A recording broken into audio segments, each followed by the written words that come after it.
Hammaga salom do'stlar, hammaga xayrli kun. Sizlar bilan har doimda ibratadigan Vadino axlatlanamiz. Bu bizdan Handkey MVP V360 bo'ladi, LCD ekranli. Kim bilmasa do'stlar, Handkey brendi dunyoga уже tanilib bo'lgan brend hisoblanadi. Ancha yildan beri produksiya ishlab chiqarish, ya'ni blok pitaniya кейsi va mana hozir уже MVP seriyasi asosida mana shunaqa topoy Vadino axlatlanani ishlab chiqarishni boshlashdi. Hozirgi kunda oladigan bo'lsa, Handkey juda ham o'zini yaxshi ko'rsatdi, chunki narx-navo va sifati bunaqa produktlarda do'stlar na uровне etsa ham bo'ladi.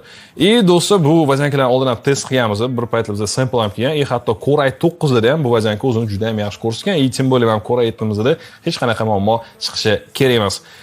Dars yuradigan bo'lsak, do'stlar, bizda blok pitaniyamiz Handkey brendidan bo'lyapti. Bu MVP P1000 Platinum.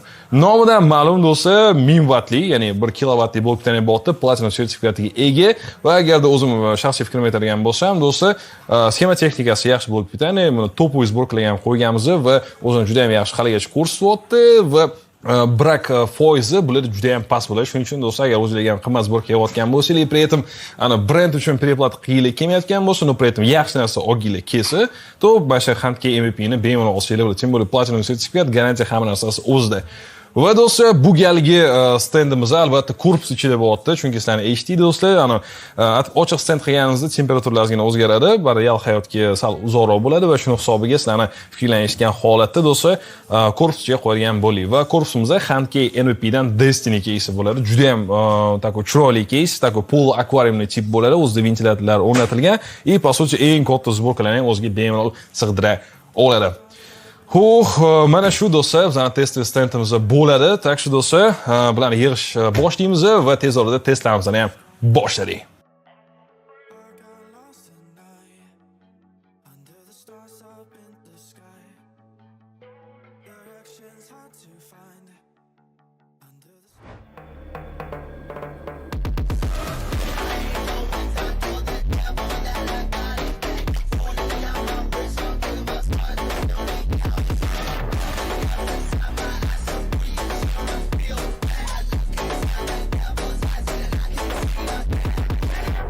Mana do'stlar, hammasini tayyorlab qo'ydik. Keysimiz tayyor, monitor qilib turishga hammasi tayyor. Yaxshi ko'rgan o'yinlarimiz bor. Endi esa do'stlar, sintetika va o'yin testlarini boshlasak bo'ldi. Birinchi test qilgan o'yinimiz bu Black Myth of Wukong va do'stlar, bu yerda biz Quad HD, ya'ni 2K da eng yuqori grafika nastroykalarda ray tracing yoquv holatida DLSS'larni yoqib qo'yib, o'rtacha 80 FPS plus olamiz. Va do'stlar, bunaqa o'yin uchun, bunaqa razрешение uchun bu juda ham yaxshi показатель bo'ladi. Agar ray tracing o'chirib qo'ysa, FPS undan ham ko'proq. Endi bu yerda tanlaysizlar, sizlarga ko'proq nima kerak ekan? Chiroyliroq kartinka yoki balandroq FPS. Navbatdagi o'yinimiz Counter Strike 2 va bu yerda ikki xil rejimda test qilib ko'rdik. Full HD eng yuqori grafikada va Full HD eng past grafikada. Va ko'rib qo'yishimiz mumkin, o'rtacha bizda Full HD da 340 plus FPS beryapti. Va do'stlar, muhim eslatma, Counter Strike 2 bu ko'proq protsessorga bog'langan o'yin. Bu yerda qancha kuchli video kartamiz, qancha kuchli protsessoringiz bo'lsa, shuncha ko'p FPS olasiz hamda nastroykaga ko'p narsa bog'liq. Biz masalan kibersportiv nastroykalar qilib o'tirmadik. Agar buni qilsak, FPS undan ham ko'proq bo'ladi. Legenda bo'lishga ulgurgan Cyberpunk 2077 va bu yerda do'stlar Quad HD, ya'ni 2K da eng yuqori grafika nastroykasida ray tracing yoquv holatda albatta. Ko'rib qo'yishimiz mumkin, DLSS 2, ya'ni frame generator 2 ga yoqadigan bo'lsa, FPSimiz 100 atrofi bemalol beryapti, kartinka maksimali priyati. Agarda maksimal FPS xohlasak, albatta Xor yoqamiz frame generatorda va FPSimiz 200 ga yaqin bo'ladi. O'ynash maksimali priyatni. Maslahatim albatta DLSS frame generatorni X2 ga qo'yganingiz ma'qul.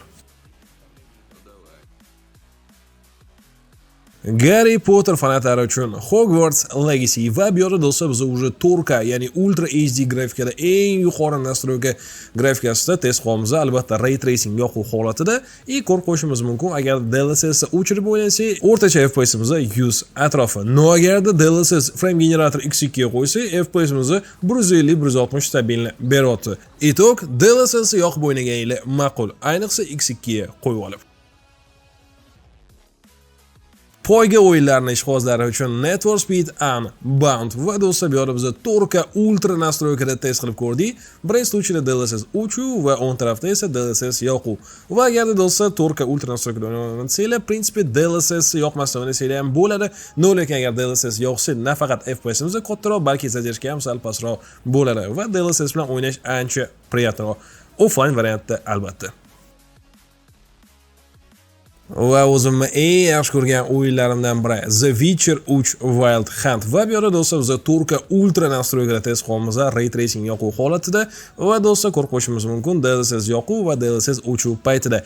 Agarda 4K da o'ynaydigan bo'lsak, DLSS yoqishiga majbur bo'lib qolamiz, chunki DLSS yoqmasa, nafaqat FPS-imiz juda kam, примерно 45-50 atrofi, zadержка ham do'stlar nerealniy katta bo'lib ketadi, 20 atrofi. Bu esa bunaqa o'yin uchun ko'plik qiladi. Shuning uchun RTX yoqyapsizmi? Albatta DLSS ham yoqing. Mana do'stlar, RTX 5070 Ti video kartamizdan testini ham ko'rdinglar va o'zim fikrimni aytadigan bo'lsam, o'zini juda ham достойный ko'rsata oldi, особенно 2K va 4K razрешениyalarda. Kстати, RTX dan yoqib bemalol o'ynasanglar bo'ladi ko'pchilik o'yinlarni. Do'stlar, eng global savol, RTX 5070 Ti bizga kimlarga maslahat bera olamiz? Asosan 3 ta toifa odamlarga. Birinchisi, bu agar kibersportiv o'yinlarni yuqori FPS o'ynayman desangiz, Full HD da eng yuqori FPS qo'yib ishlataman desangiz, ikkinchi toifa deylik, grafikali o'yinlarni Quad HD va boshlang'ich 4K razresheniyada o'ynayman deganlar uchun va uchinchi toifadagi odamlar professional sohada video kartani ishlatadigan, ya'ni video montajyor, 3D grafika, animator va shu kabi professional dasturlarda ishlaydigan odamlar. Chunki 16 GB bekorga bu yerga qo'yilmagan. Do'stlar, agarda sizda RTX 4070 dan teparoq video karta turgan bo'lsa, ya'ni 4000 seriya video kartalari, to в принципе sizga 5000 seriya video kartalar uncha qiziq bo'lmaydi, ayniqsa 5070 Ti. Masalan, sizda 4070 Super Video 4070 Ti bor va sizga 5070 Ti olish нецелесообразно ham bo'ladi, chunki sezilarli farq sezmaysiz. No, agarda sizda 4070 va undan pastroq video kartalar bo'lsa, to в принципе bunaqa video kartaga kuchaysangiz, ancha farq sezasiz do'stlar. Mana shunaqa gaplar do'stlar. Xudo xolasa video sizlarga yoqqan degan umiddamiz. Agar yoqqan bo'lsa, like bosib, bizga podpiska bosib qo'yasizlar va do'stlar, agar siz ham orzungiz